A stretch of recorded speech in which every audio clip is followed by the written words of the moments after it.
Bonjour à tous, donc aujourd'hui on est à l'école vétérinaire de Toulouse pour trouver des solutions pour granola parce que dans le protocole d'orthopédie qu'on a mis en place, Lauric va nous expliquer qu'ils sont arrivés au bout et on a l'avis d'une chirurgienne qui va tenter une opération pour elle.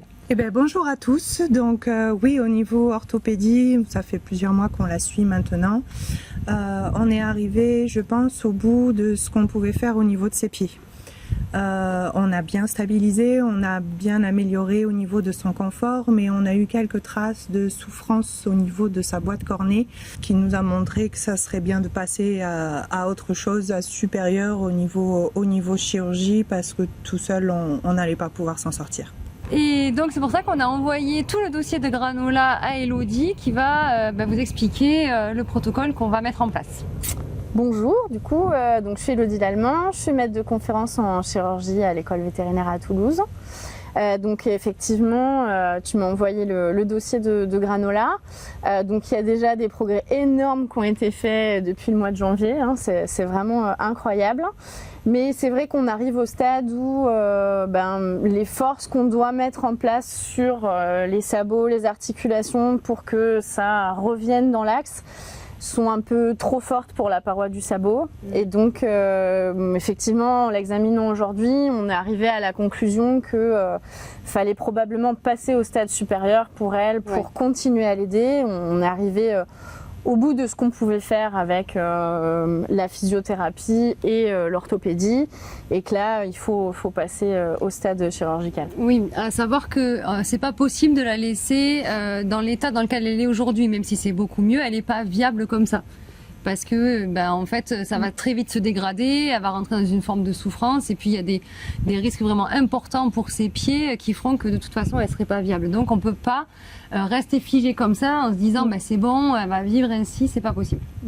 Et puis en plus, on a vu ses radios, hein, l'état de ses os est bon, et donc effectivement, ça vaut vraiment le coup de tenter une chirurgie. Donc là, les boulets sont très en avant et on doit aller couper un tendon qui est à l'arrière des boulets pour essayer de remettre ces boulets dans l'axe et puis lui donner du confort tout simplement.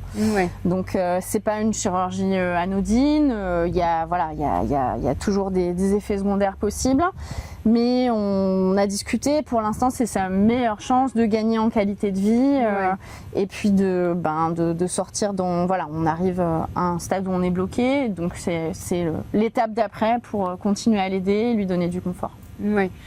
Parce que dans la réflexion qu'on s'est faite ensemble, en étudiant évidemment les radios et puis l'examen clinique de la peaunette, c'était de trouver une méthode qui soit graduée. Donc pas tout de suite faire une intervention qui, si elle ne fonctionne pas, mettra en péril sa vie. Là, le but, c'est d'aller progressivement avec toujours un plan B au cas où, parce qu'on ne peut pas anticiper de comment ça va se passer. Ouais. Une fois que tu auras ouvert, c'est là que tu sauras si ça va fonctionner. C'est ça. Ça reste de la biologie, ils répondent comme ils veulent. Et effectivement, donc là, ça nous permet si la réponse est incomplète, on peut s'arrêter et faire une première étape. On a quand même de bonnes chances que ça fonctionne et de lui donner du confort immédiatement. Après, il y aura un gros travail encore à faire en maréchalerie, sur le pied, etc. Mais voilà. Et effectivement, on ne sait pas trop, la plasticité des tissus, elle peut être limitée. Et donc, si on doit faire autre chose, on peut faire une première étape et puis envisager derrière une autre chirurgie, mais qui serait beaucoup plus complexe, où on bloque les articulations en place. Oui, à savoir que c'est pareil, ce sera au moment de la chirurgie que la décision sera prise de faire un seul pied ou les deux. Selon comment va répondre le premier pied, donc c'est l'antérieur gauche qui est le pire des deux. Si ça répond bien, on va aller chercher le second. Mais c'est toujours pareil, on peut pas savoir avant. Donc tout va reposer sur tes épaules et surtout sur la réaction. Sur granola. Et voilà, donc évidemment on vous tiendra au courant, mais il faut être prêt aussi à se dire qu'il y a quand même des risques, ça reste des chirurgies qui sont un peu invasives. C'est sûr. Et dans le pire des cas, on ne pourra pas améliorer son confort de vie et pour nous, ça ne sera pas tolérable. Granola. Et bon, elle a toujours la pêche, comme avant, elle a envie de se battre. Et cliniquement, il y a quand même de bons arguments pour dire que ça va fonctionner. Mais on prend ce risque-là parce qu'on ne peut pas s'arrêter là aujourd'hui dans tous les cas.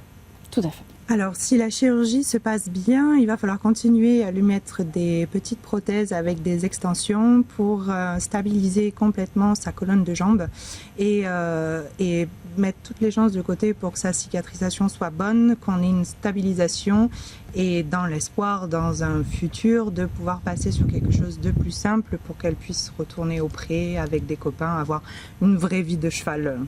C'est ce qu'on lui a promis. C'est ce qu'on lui a promis, c'est notre objectif et je pense qu'avec toute cette équipe, on devrait pouvoir y arriver, on croise les doigts. En plus, on a aussi les orthèses d'Anaïs en notre possession et ça c'est quand même bien parce que ça va aider derrière en post-opératoire, même s'il faut faire quelques modifications. C'est une chance d'avoir aussi son expertise à elle.